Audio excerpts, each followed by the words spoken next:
de plus en plus foogoon nañu sax ne que phénomène boobu arrêté na mais tey de plus en plus ñu ngi koy gis alors ñu gis ne que représentant régional bu haut commissaire des droits de l'homme muy joxoñ baaraamu tuuma état du Sénégal moom dafa jàpp ne que defuñu l'état a failli dans sa mise en place d'une politique d'emploi naka lañ mën a jàppale est-ce que du échec tey jii de la part de nos gouvernants waaw échec la bu wér a wér parce que tey jii bu sa doom toogee ba sa yàgg saar fi baayam juddoo ay maamam juddoo fa mu war faa tedd war faa tekki mu dem ba gis ni amatul benn opportunité bu mu mën a jàpp pour gis boppam wala tekki dimbali ay waajuram mu gedd dëkk boobu gedd réew moomu génn ci dugg ci biir gaal yi bakkanam war see des pour mu mën a dem ca Espagne wala ci réewu Europe yoo xam ne xamul sax lan la fay fekk loolu mooy signal bi gën a wér moom laa doon wax mooy indicateur bi nga xam ne moo gën a wér ci ni toutes les stratégies de politique de développement yu ñu samp ci réew mi ba fi tey indiwul résultat yi nga xamee ne moom lañ ci doon xaar ñaare ba ci politique d'emploi lépp loo xamee ne mos dañ ko def lu mu baax lu hyper insuffisant la te li ci ëpp liñ ciy def concordé wul ak besoins yi nga xamee ne moom lañ am ci réew mi boo demee ba nga xamee ni ca Ndar ga ma dëkk mag dina xëy suba dem géej am fa fukki fan ak juróom bu dellu see am 30 000 francs jàpp naa ne ku mel noonu dimbali woo ko taxawu woo ko jàppale woo ko pour mu mën a gis ay intérêt ak ay raisons yu war a tax mu des ci biir réew ma muy benn ñaareel ba non seulement liggéeyuloo ko ci wàllu liggéey koom-koomu réew mi ba moom mu war see gis boppam nga ni déedéewaay nga dugal ko beneen gaañu biir mooy nga indil ko ay contrat yoo xamee ni ay jaamur ñooy ñëw ëpp ko technique ëpp ko matériel ñëw waabal la desoon sa géej ga yanu yóbbu et je pense que ni tant que ñu ngi xool problème yooyu du ñu mës a génn ci jafe-jafe yi ñu am ni moi je pense que ni lii di immigration clandestine dafa di loo xamee ni képp kuy acteur politique képp kuy waajur képp kuy citoyen war ngaa tiit ci sa bopp tiit ci sa réew tiit ci sa bopp tiit ci sa réew mooy jur nga sa ay doom ñu waroon a njàng ma des na ñu waroon a am liggéey amuñu liggéey amatuñu lu ñuy def lu dul tey jii plus de 4000 jeunes sénégalais est-ce que mën nga imaginer énergie bi mu doon 4000 jeunes ay waxambaane bàyyi seen réew gedd seen réew dem ci beneen réew loolu gàcce gu jéggi dayoo la jëm ci président de la république bi jiite réew mi mais jëm ci classe koo xamee ni mos nga am cër y compris man ci li nga xamee ni mos nga ko gérer ci biir réew mi ce que ça dit et li beneen bi moo di parfois da ngay dem ba seeg damay wax ni am tuuti nandité moo gën téeméeri junne am ay camions yu dul jeex ci ay ngaaka yoo xam ne amaluñ la benn njëriñ parce que boo xoolee situation bi nee nañu Union européenne 10 000 tonnes la fi 5 ans yi 58 750 tonnes la fi napp 10 milliards lañ ko jëndee. te boo ko jëloon jën woowu nga di ko jaay ci marché Sénégal 190 milliards la au minimum boo koy jaay ci marché extérieur yi mën na jéggi ba yegg 300 milliards sa alal boo moomal sa bopp muy jar 300 milliards nga bazarde ko pour 10 milliards muy benn ñaareel ba aussi nga gis ni Union européenne dafa jël Mauritanie jël Sénégal jël yeneen réew yi ku nekk si ñoom mu signanteeg yow contrat la solution contre l'immigration clandestine moo di suñu amoon fulla si suñu bopp ñun si on est aussi généreux par rapport aux autres ba di leen may 190 milliards waroon nañu mën a jël 10 milliards multiplier que même par 2 dem jox ko Mauritanie suñuy doom yi dem nappi foofu am loo xamee ne bu ñu dellu see dinañ ko mën a téyel seen bopp parce que li ñu xamul mooy te foofu la ñu faussé suñuy paradigme de développement mooy que ni ab gaal lu mu tuuti c'est une entreprise de développement ab gaal lu mu tuuti moo gën a dëgër entreprise yi am pignon rue fii ci Ndakaaru ndax lu mu bon juróom fukki nit dinañ ci xëy di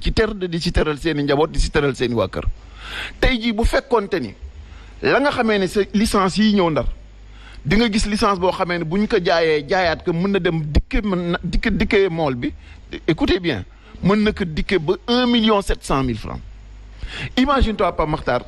nga am 1000 pêcheurs yoo xamee ni da nga leen di dañu lay fay 1,7 million ça te fait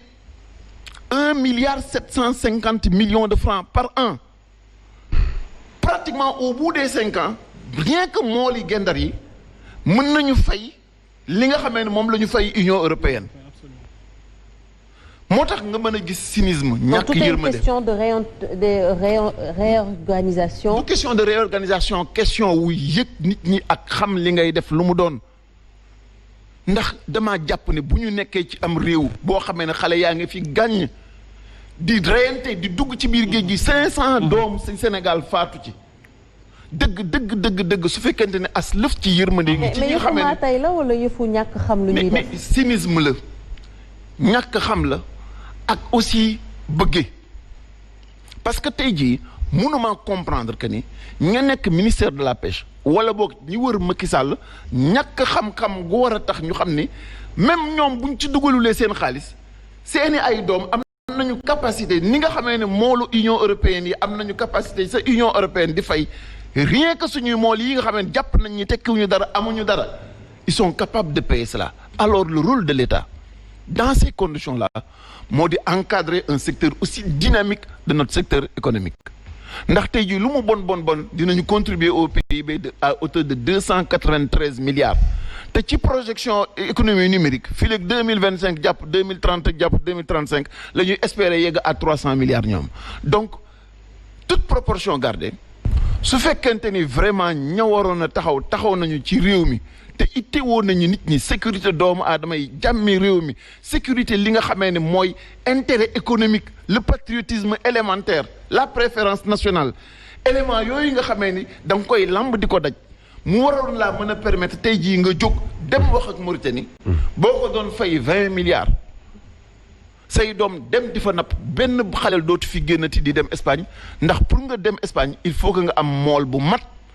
am GPS xam liggéeyam mën a jël kabam yóbbu la fa. bu mool boobee am foo xamee ne dina fa teral boppam sécurité am nekk fa jàmmam nekk fa mu mën fa téye boppam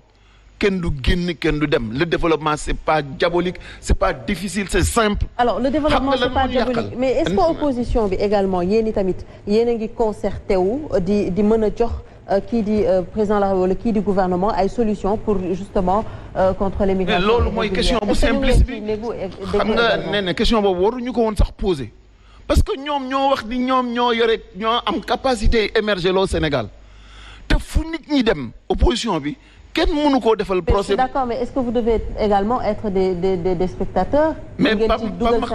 Makhtar dafa wax léegi benn wax bu am solo. nee na fii ñu toog nii di wax nii. ñu ngi liggéeyal Sénégal. lii ñuy def nii lan la. ndax Cheikh Abdoulaye dafa ma daan di wax ni noon bu muus moo gën soppe bu dof. lii ñuy wax taxaw nii ni la schéma wa ngi nii bu simple boo xamee ni immédiatement day arrêter immigration clandestine bi kenn dootul demati. te bu ñu demaatoon ci wàllu mbay mi ñu génne la ay yeneen schéma yoo xam ne aussi simple que cela dina retenir xale yi parce que gis nga xam nga ñun lan mooy suñu problème mooy li ñu yor depuis 8 ans soo compté ni en moyenne un budget de 3500 milliards boo ko multiplier par 8 ans di nga xaw a yegg ci 28000 milliards yoo xam ne consommé nañ ko ci réew mi suñu problème mooy dañuy am suñu ay priorité am suñu ay problème teg ka fa ne yàq bu naqari di toppatoo yoo xamee ne amalul njëriñ amul impact ci économie bi te day enrichir ay jaamur yoo xamee ni dolli di gën a yokk ndóol ñi nga xamee ñoo nekk ci biir réew mi ak loo ci mën a wax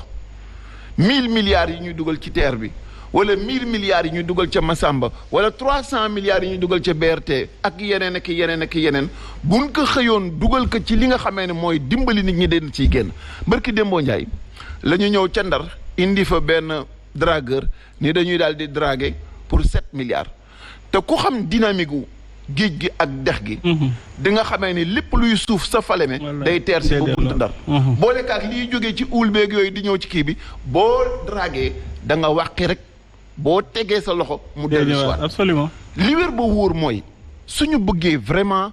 que alalu réew mi ittewoo sénégalais yi te di dem ci sénégalais yi il faut que ñu changer suñu ordre de priorité il faut que ñu ittewoo li nga xamee ne mooy tax doomu Sénégal bi yëg ci boppam gis ci boppam parce que nii mu demee nii demul kër te amul benn xale boo xamee ne mën nga ko imposer muy subir condition ak ostracisme bii muy subir boo xam ne dem fenn te ce pays ça ne se résume pas à une classe politique tey jii boo seetee wàññi la ak man nga ne 165 députés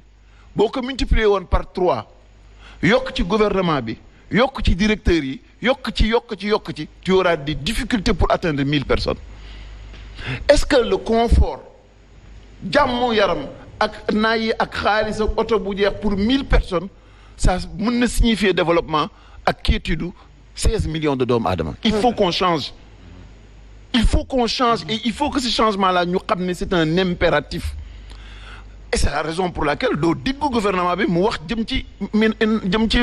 mbëkk mi duñu ci wax parce que booy naan def naa DER def naa 3FPT mu doon yoo xamee ne peut-être sax sous certain rapport am na njëriñ mais volume bi muy indi ak cible yi muy touché day néew lool par rapport ak immensité wu besoin bi tu te rends compte que ni la gifle bi ngay jot mooy dalay wan ni dëgg-dëgg la nga doon liggéey ak fa nga ko doon liggéey demewul noonu indiwul résultat te yooyu laa ni mooy la vraie problématique bi ñu war a régler ci suñu réew mi balaa ñuy yëkkati di waxati leneen di defati leneen nañu góorgóorlu ittewoo xale yi nga xamee ne ñu ngi ñu gàññi ci biir kër gi te amuñu lu ñu jàpp. Alors donc soutenir tout à l'heure ne que l'opposition est en train de s'organiser ñu ngi organiser wu ñu jàpp ne que c'est pas juste pour une coalition pour dem ay élections pour gagner wala dañuy organiser wu également pour ces questions d'intérêt général d'intérêt public mais avant may dugg ci sama question ñan déjà ñoom ñooy concerté wu quand on parle de l'opposition. waaw mais xam nga yàq moom tant que yàqaguñ ko da ngay bàyyi rek nga jàpp ni pour l'instant nit ñaa ngi ciy liggéey te li nga wax ñun ñi ñëpp wolof nee na ku la njëkk a reer wan la ni ñuy reere jafe-jafe yu ñu am ci opposition bi retard yi ñuy am raté yi ñu am union ya ñu waroon defuñu ko yooyu yëpp ab njàngat bu rëy la jëm si ñun aujourd'hui jàpp naa ni man de ni may xalaate jàpp naa ni bare si biir opposition bi noonu la ñuy xalaate ni ñu gisee politique ñun moo di góorgóorlu ba créer les conditions yu war a tax doomu Sénégal bi am yaakaar ni ci réewam mën na fee màgg am fi liggéey fi tekki fi jariñu fi te du ko soxla di ko jëndeeg leneen donc énergie yëpp dafa war a dem ci nan la ñuy approprier woo xéewal yi ñu yàlla defal muy ressource naturelle ak ressource pétrolière ak minière ak yi ñuy def yëpp ak oru Sabodala ak oru feneen pour que ñu dajale ko imposer suñu bopp une culture de transparence imposer suñu bopp une redevabilité boo xamee ni dinañu naw respecter sénégalais bi ndax man de acteur politique la gisuma lu ma ëppalee ci xel ci xalaat ci bëgg réew mi professeur Sanoussi Ba mi gisuma loo xamee ni rek war naa ko mën a tëggoo ci réew mi ba Serigne Omar mii du ko tëggoo gisuma leneen loo xamee ni mën naa ko revendiquer te nekkul ci Pape Makhtar par conséquent ay nawle bu ñuy jëflante te di jëflante pour seen bopp ak pour génération yi ñëw on est dans l'obligation leeral li ñuy def te bàyyi wax ji nga xamee ni ay waxi kese la ce n'est que de la recherche du pouvoir boo xamee ni boo ko jotee xam nga li ma gën a métti damay laalu xëy na professeur mën na ma si éclairer moi j'ai l'impression quelque part que ni yenn si suñuy acteurs politiques yi école ba ñu leen formé moo méngoowul ak Sénégal ndax ñu bare ci ñoom c'est des héritiers non pas de la politique française mais de la politique coloniale française stratégie d'accaparement bi nga xamee ne ak de spoliation bi nga xamee ne colonisation bi moom la lale woon suñu réew ñi mu leen remplacer bi muy dem ak seeni ay doom ak nen yi ñu fi bàyyi ñoom ñëpp ci stratégie boobu lañu nekke le pouvoir bayti mal la alalu kasara la góorgóorul ba jot ci nu la ci neex taxawe nu la ci neex defee. Est-ce que ça veut dire que alliance bi ngeen def da ngeen tirer au peigne fin ñan ak ñan ñoo ciy bokk. mais évidemment alliance boo gis dina am exigence ak ay cadrage yu mu war a def alliance la boo xamee ni. déjà pour satisfaire notre curiosité ñan ak ñan ñoo ciy bokk ak kañ ngeen commencé gisante kañ ngeen commencé lal seen ay plan parce que ay plan la également ak lan lañ ci mën a xaar. waaw Adja je pense que ni yow journaliste bu muus nga sa perspective yëpp mooy soutirer de l'information mais je pense que ni pour ñun sénégalais yëpp liñ ciy wut mooy ñu xam ni doomu Sénégal yi nga xam ne ñu ngi féete ci opposition bi nelawuñu sàgganuñu xam nañu enjeu tey yi te ñu ngi ciy góorgóorlu seen kéemtalaay kattan pour def loo xam ne bu ëllëgee Sénégal yëpp dinañ ci kontaan. Mais il faut également que ñu mën a xam parce que quand on parle tey jii de l'opposition xam nañ ñan ñoo des ci opposition bi président xam nañ ñan ñoo fa nekk te ñu gisoon également ñaari leader de l'opposition mi di kii di Bougane Gueye Dany ak kii di Ousmane Sonko ñu xawoon am ay jàppante yu ñu amoon autant est-ce que mën nañ xaar ne que ci seen large front boobu ñaar ñooñu également daañ fa nekk. mais déjà yow gis nga ni ñoom ñaar gisante nañu waxtaan nañu. donc ça veut dire que jubóo nañu. ça veut dire que dañu bokk ci large front bi loolu benn la ci ak yi nga xamee ne ak indice yi nga xamee ni war na laa doy sëkk ni que nit ñi nelawuñu que nit ñi sont focus ci li ñu war a def te ku nekk xam nga lii am ci opposition bi dafa ñu interpeller ñun ñëpp ñi ci nekk ñun nous sommes des patriotes et nous aimons ce pays waxuñu ñoo ko gën a bëgg kenn waaye yàlla suturaal nañu ba suñu jaar-jaar. surtout pour la jeune génération et de manière globale ay nit la ñu yoo xamee ni il sera difficile de les prendre en défaut te par rapport ak opposition bi am nañu par rapport ak pouvoir bi am nañu liberté de ton bu leen mën a permettre ñu xaw a dox góor. président man xam nga lan laa comprendre pourquoi les hommes politiques sont un peu cachotiers tey jii quand même pour satisfaire notre curiosité encore une fois peuple bi ñuy seetaan am nañ envie xam lan moo nar a juddu ci large